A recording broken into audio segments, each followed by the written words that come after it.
नमस्कार मित्रांनो, सुप्रसिद्ध कीर्तनकार इंदोरीकर महाराज यांनी एक धक्कादायक निर्णय घेतला आहे. लोकांच्या टीकेला कंटाळून प्रसिद्ध कीर्तनकार इंदोरीकर महाराज यांनी कीर्तन सोडत असल्याचं आता जाहीर केलं आहे. लेकीच्या साखरपुड्यात तिच्या ड्रेसमुळे एका बापाला ट्रोल केलं जातं हे असह्य असल्याचं त्यांनी म्हटलं आहे. आमची पोर लहान असताना 8-8 दिवस त्यांची माझ्याशी गाठ होत नव्हती आणि आता लोक इतक्या खाली गेलेत की माझ्या मुलीच्या अंगात कपडे कसे आहेत यावरून लोकांच्या कमेंट्स येत आहेत.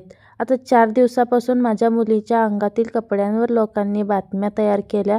तुम्ही मला घोडे लावा, पण माझ्या मुलीच्या आणि मुलाचा काय दोष आहे? मुलीचं लग्न ठरल्यावर तिला कपडे कोण घेतं हे क्लिप टाकणाऱ्याला कळू नये का?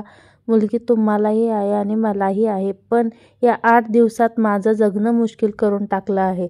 माझ्यापर्यंत ठीक होतं, पण घरादारापर्यंत जायला नको होतं. मी आजही समर्थ आहे उत्तर द्यायला, पण कुटुंबापर्यंत आल्यावर माझा नाही. लोक कमेंट्स करतात की इंदोरीकरांनी आता कीर्तन बंद करायला पाहिजे, त्याला लाज वाटली पाहिजे. आम्ही येत्या 2-3 दिवसातच यावर विचार करतोय आणि निर्णय घेतोय.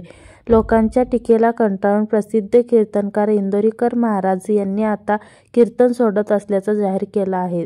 लेकीच्या ड्रेसमुळे एका बापाला ट्रोल केलं जातं हे असह्य असल्याचं त्यांनी म्हटलं आहे. तर या संदर्भात तुमचं काय मत आहे ते नक्की सांगा.